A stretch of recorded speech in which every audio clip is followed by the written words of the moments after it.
Hello guys, आप सब कैसे हो। उम्मीद करता हूँ आप सब अच्छे होंगे, मस्त होंगे, स्वस्थ होंगे और अपनी पढ़ाई को एक अच्छे लेवल पर पहुंचा रहे होंगे। तो गाइस आज हमारी 19 अक्टूबर 2023 करंट अफेयर के टॉप 15 एमसीक्यूज लेकर आता हूं, जो कि आगामी परीक्षा में आपको सफलता दिलाने में काफ़ी महत्वपूर्ण होने वाले हैं।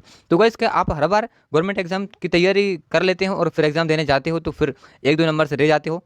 तो इस वीडियो में आपको करंट अफेयर के ऐसे महत्वपूर्ण प्रश्न लेकर आता हूं जो कि आपको 2023 में सिलेक्शन को पक्का करा सकती हैं। तो आपको क्या करना है, हमारे per day current affair video को वॉच करना है। इसके लिए हमारे चैनल को सब्सक्राइब करना है और बेल आइकन वाली घंटी को ऑल पर दबा लेना है, ताकि हमारे आने वाले हर वीडियो आप तक जरूर पहुंच सके और आप उन वीडियो के माध्यम से 2023 में सिलेक्शन को पक्का कर सो। और हाँ, और आप हमारे वीडियो को फेसबुक पर वॉच करो तो फेसबुक पेज को फॉलो जरूर कर लीजिए। चलिए फटाफट क्वेश्चन की ओर बढ़ते हैं। गाइस हमारा पहला क्वेश्चन होने वाला है, हाल ही में वर्ल्ड मेनोपॉज डे दिवस कब मनाया गया है? तो वर्ल्ड मेनोपॉज डे दिवस मनाया गया हमारा 18 अक्टूबर को। ऑप्शन नंबर हमारा फर्स्ट वाला इज राइट आंसर हो जाएगा। चलिए इसके डिटेल में बात कर लेते हैं, कब से इसकी शुरुआत हुई है। तो वर्ल्ड मेनोपॉज डे पहली बार विश्व स्वास्थ्य संगठन, वर्ल्ड हेल्थ ऑर्गेनाइजेशन और international menopause society, international menopause society द्वारा साल 1984 में स्थापित किया गया था। इस दिवस की स्थापना महिलाओं में होने वाले मेनोपॉज के लक्षणों के प्रति जागरूक करने के लिए की गई थी, जिससे लोग इस बारे में ज़्यादा से ज़्यादा जान सके। इस दिन हर साल 18 अक्टूबर को वर्ल्ड मेनोपॉज डे दिवस मनाया गया है। ठीक है, तो चलिए आप देख लेते हैं हमारे हाल ही में हमने कौन कौन से क्योंकि दिवस मनाए हैं। तो अभी हाल ही में हमने 1 अक्टूबर को अंतर्राष्ट्रीय वृद्धजन दिवस अथवा विश्व सागर दिवस मनाया था, और 2 अक्टूबर को अंतर्राष्ट्रीय अहिंसा दिवस मनाया बच्चों हमने, 3 अक्टूबर को विश्व प्रकृति दिवस मनाया था, और 4 अक्टूबर को विश्व पशु कल्याण दिवस मनाया, 5 अक्टूबर को विश्व शिक्षक दिवस मनाया, और 6 अक्टूबर को विश्व सेरेब्रल पाल्सी दिवस मनाया। ठीक है, तो 7 अक्टूबर को हमने मनाया विश्व कपास दिवस, और 8 अक्टूबर को भारतीय वायुसेना दिवस, 9 अक्टूबर को विश्व डाक दिवस मनाया, और 10 अक्टूबर को विश्व स्वास्थ्य दिवस मनाया, 11 अक्टूबर को अंतर्राष्ट्रीय बालिका दिवस मनाया बच्चों, 12 अक्टूबर को विश्व दृष्टि दिवस मनाया, 13 अक्टूबर को आपदा जोखिम न्यूनीकरण दिवस मनाया हमने, और 14 अक्टूबर को विश्व मानक दिवस मनाया, और 15 अक्टूबर को विश्व छात्र दिवस मनाया, 16 अक्टूबर को विश्व खाद्य दिवस मनाया, 17 अक्टूबर को अंतर्राष्ट्रीय गरीब उन्मूलन दिवस मनाया। ठीक है, तो इन सारे बिंदुओं को आपको याद रखने हैं, अपनी फेयर कॉपी में नोट जरूर कर लीजिए। ठीक है गाइस, तो उम्मीद करता हूँ आप सभी समझ चुके होंगे। और हाँ, वीडियो अगर आपको अच्छी लगे तो एक लाइक जरूर कर दीजिए। चलिए फटाफट दूसरे क्वेश्चन को पढ़ते हैं। ये रहा आपका दूसरा प्रश्न, हाल ही में किस राज्य ने पहली हॉकी इंडिया सब जूनियर पुरुष और महिला वेस्ट जोन चैंपियनशिप 2023 खिताब जीता है? ऑप्शन दी आपको, उड़ीसा, मध्य प्रदेश, कर्नाटक या इनमें से कोई नहीं।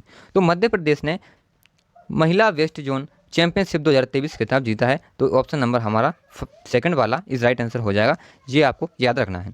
चलिए डिटेल में इसकी बात कर लेते हैं, इससे रिलेटेड प्रश्न हमारे एग्जाम में कौन कौन से बन सकते हैं। तो भारत के सबसे बड़ी पंप भंडारण परियोजना की आधारशिला नीमच में, जो कि मध्य प्रदेश में है, वहाँ पर रखी गई है। ठीक है, और नेशनल स्मार्ट सिटी कॉन्क्लेव में इंदौर को सर्वश्रेष्ठ स्मार्ट सिटी का स्थान मिला है। मध्य प्रदेश भारत को मध्य प्रदेश में 54 बार टाइगर रिजर्व वीरांगना दुर्गावती टाइगर रिजर्व मिला है। ठीक है, तो चलिए अब देख लेते हैं हमारे तीसरे प्रश्न को। ये रहा हमारा तीसरा प्रश्न, हाल ही में राष्ट्रीय फिल्म पुरस्कार 2023 में सर्वश्रेष्ठ अभिनेता का अवार्ड जीतने वाले पहले तेलुगु एक्टर कौन बने हैं? ऑप्शन दिए आपको, अल्लू अर्जुन, नागार्जुन या महेश बाबू या इनमें से कोई नहीं। तो राष्ट्रीय फिल्म पुरस्कार 2023 में सर्वश्रेष्ठ अभिनेता का अवार्ड जीतने वाले हमारे अल्लू अर्जुन बने हैं, जो कि तेलुगु के हैं। ठीक है, ऑप्शन नंबर फर्स्ट वाला हमारा राइट आंसर हो जाएगा, ये आपको याद रखना है। ठीक है, चलिए बढ़ते हैं अब चौथे प्रश्न की ओर। ये रहा आपका चौथा प्रश्न, हाल ही में किस राज्य में काटी बिहू पर्व मनाया गया है? ऑप्शन है मणिपुर, असम, नागालैंड या इनमें से कोई नहीं। तो असम में काटी बिहू पर्व मनाया जा रहा है। ठीक है, तो असम हमारा राइट आंसर हो जाएगा, ऑप्शन नंबर दूसरा। तो चलिए इसके रिलेटेड प्रश्न हमारे कौन कौन से हैं जो एग्जाम में बन सकते हैं। तो हमारा पहला है, असम के मुख्यमंत्री को सिंगापुर की शीर्ष फेलोशिप से सम्मानित किया गया है। असम के राज्यपाल ने सरपंच संवाद मोबाइल ऐप का अनावरण किया है। और पेप्सी को असम में नया संयंत्र स्थापित करने के लिए 778 करोड़ रुपए का निवेश करेगी। ठीक है, तो इन तीन बिंदु को आपको बहुत ही महत्वपूर्ण याद रखने हैं। ठीक है, चलिए पांचवें क्वेश्चन को देखते हैं। तो हमारा पांचवा क्वेश्चन होने वाला, हाल ही में विश्व का नंबर 1 फंक्शुअल एयरपोर्ट कौन सा बना है? ऑप्शन दी आपको, IGI Delhi, Rajiv Gandhi international airport, Kempegowda international airport या इनमें से कोई नहीं। तो नंबर 1 का जो कि फंक्चुअल एयरपोर्ट बना है हमारा कैपो गोड़ा इंटरनेशनल एयरपोर्ट, ऑप्शन नंबर हमारा तीसरा वाला इज राइट आंसर हो जाएगा, ये आपको याद रखना है। ठीक है, चलिए बढ़ते हैं अब हम छठे प्रश्न की ओर। ये रहा आपका छठा प्रश्न। हाल ही में किस राज्य सरकार ने स्वस्थ त्योहार अभियान शुरू किया है? ऑप्शन डी आपको राजस्थान, मध्य प्रदेश, उत्तर प्रदेश या इनमें से कोई नहीं। तो उत्तर प्रदेश सरकार ने स्वच्छ त्योहार और स्वस्थ त्योहार का अभियान शुरू किया है, ऑप्शन नंबर हमारा तीसरा वाला इज राइट आंसर हो जाएगा, ये आपको याद रखना है। चलिए इससे मिलते जुलते प्रश्न को देख लेते हैं हम, जो कि एग्जाम में बन सकते हैं। उत्तर प्रदेश सरकार 1100 महिला बीट कांस्टेबल को गुलाबी स्कूटी देगी। गंगा डॉल्फिन को उत्तर प्रदेश का राज्य जलीय पशु घोषित किया गया है और पहले पशु सप्ताहगृह लखनऊ में खुलेगा। उत्तर प्रदेश में 100% ODF प्लस कवरेज हासिल किया है और उत्तर प्रदेश सरकार ने संपत्ति संबंधी समस्याओं को कम करने के लिए गिफ्ट डीड योजना शुरू की है। ठीक है, चलिए बढ़ते हैं अब सादे प्रश्न की ओर। ये रहा आपका सातवां प्रश्न। हाल ही में विदेश मंत्री एस जयशंकर ने कहाँ महात्मा गांधी की प्रतिमा का अनावरण किया है? ऑप्शन डी आपको वियतनाम, सिंगापुर, इंडोनेशिया या इनमें से कोई नहीं। तो वियतनाम में जो कि एस जयशंकर जी ने महात्मा गांधी जी की प्रतिमा का अनावरण किया है, तो ऑप्शन नंबर फर्स्ट वाला राइट आंसर हो जाएगा, ये आपको याद रखना है।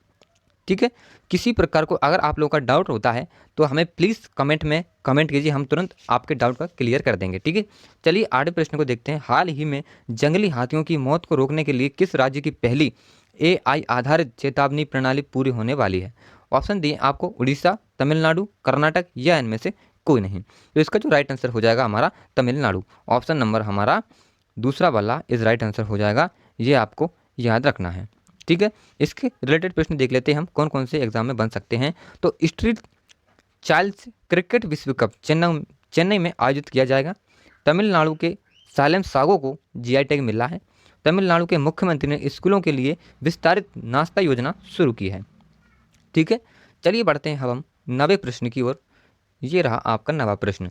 हाल ही में कौन मलेशिया अभिनेत्री अंतर्राष्ट्रीय ओलंपिक समिति के सदस्य बन गई हैं? ऑप्शन दिए हैं आपको Michelle Shaw, Michelle Yoho, Michael Yoho या इनमें से कोई नहीं। तो मिशेल यो हमारी जो कि मलेशियाई अभिनेत्री अंतर्राष्ट्रीय ओलंपिक समिति की सदस्य बन गई हैं। ठीक है, मिशेल यो, ऑप्शन नंबर हमारा दूसरा वाला इज राइट आंसर हो जाएगा, ये आपको याद रखना है। ठीक है, चलिए अब बढ़ते हैं हमारे 10वें प्रश्न की ओर। ये रहा आपका 10वां प्रश्न। हाल ही में किसने इंडिया स्किल्स 2023 प्रतियोगिता शुरू की है? ऑप्शन दिए आपको पीयूष गोयल, धर्मेंद्र प्रधान, अनुराग ठाकुर या इनमें से कोई नहीं। तो इंडिया स्किल्स 2023 प्रतियोगिता का शुरुआत की हमारी धर्मेंद्र प्रधान जी ने, ऑप्शन नंबर दूसरा वाला इज राइट आंसर हो जाएगा, ये आपको याद रखना है। ठीक है गाइस, तो चलिए देख लेते हैं 11वें प्रश्न को। हाल ही में जारी वैश्विक पेंशन सूचकांक 2023 में कौन शीर्ष पर रहा है? ऑप्शन दिए डेनमार्क, नीदरलैंड, आइसलैंड या इनमें से कोई नहीं। तो नीदरलैंड हमारा जो कि वैश्विक पेंशन सूचकांक 2023 में शीर्ष पर रहा है। ठीक है, तो नीदरलैंड हमारा राइट आंसर हो जाएगा। ठीक है, चलिए अब बढ़ते हैं हमारे 12वें प्रश्न की ओर। ये रहा आपका 12वां प्रश्न। हाल ही में क्रिस्टोफर लक्सन कहाँ के नए प्रधानमंत्री चुने गए हैं? तो ऑप्शन दिए आपको मोरक्को, फिनलैंड, न्यूजीलैंड या इनमें से कोई नहीं। तो अब क्रिस्टोफर लक्सन कहाँ के नए प्रधानमंत्री चुने गए हैं? तो वो चुने गए हमारे न्यूजीलैंड के नए प्रधानमंत्री के रूप में। ठीक है, तो ऑप्शन नंबर तीसरा वाला इज राइट आंसर हो जाएगा, ये आपको याद रखना है। चलिए 13वें प्रश्न को देख लेते हैं। हाल ही में किसे चीन फुटबॉल एसोसिएशन का अध्यक्ष चुना गया है? ऑप्शन दिए आपको वी होई, सोंग काई, ली कोनी या इनमें से कोई नहीं। तो सोंग काई को हमारे चीन फुटबॉल एसोसिएशन का अध्यक्ष चुना गया है। ठीक है, ऑप्शन नंबर दूसरा वाला इज राइट आंसर हो जाएगा, ये आपको याद रखना है। ठीक है बच्चों, चलिए 14वें प्रश्न को बढ़ते हैं। ये रहा आपका 14वां प्रश्न। हाल ही में बिहार के चौथे कृषि रोड मैप 2023-2028 को किसने लॉन्च किया है? ऑप्शन दिए हैं अमित शाह, द्रौपदी मुर्मू, नीतीश कुमार या इनमें से कोई नहीं। तो द्रौपदी मुर्मू जी ने बिहार के चौथे कृषि रोड मैप 2023-28 को लॉन्च किया है। ठीक है, ऑप्शन नंबर दूसरा वाला इज राइट आंसर हो जाएगा, ये आपको याद रखना है। चलिए देख लेते हैं आप 15वें प्रश्न को। ये रहा आपका 15वां प्रश्न। हाल ही में कहाँ का पुलिस स्टेशन ISO प्रमाण पत्र प्राप्त करने वाला भारत का पहला महिला पुलिस स्टेशन बना है? तो ऑप्शन दिए आपको भोपाल, कोलकाता, या चेन्नई या उपरोक्त सभी। तो इसका जो हमारा राइट आंसर हो जाएगा भोपाल में, ठीक है, पुलिस स्टेशन बना है, ठीक है, ये आपको याद रखना है, ठीक है बच्चों। तो बच्चों आज हमारे 19 अक्टूबर 2023 के करंट अफेयर के ओनली ऑन 15 MCQs लेकर आया था, जो मैंने आपको आंसर सहित बता दिए। आपको अगर PDF डाउनलोड करना है तो हमारे डिस्क्रिप्शन में लिंक दिया है, उसमें आप जाकर डाउनलोड कर लेना है, ठीक है। और वीडियो अगर आपको अच्छी लगी तो एक लाइक जरूर कर दीजिए, और चैनल पर नए आए हो चैनल को सब्सक्राइब कर लीजिए और कमेंट कर दीजिए एक प्यारा सा, ठीक है। बस इतना करना आपको लिए। चलिए कल मिलते हैं करंट अफेयर वीडियो के साथ, तब तक के लिए टेक केयर, बाय बाय, जय हिंद, वंदे मातरम।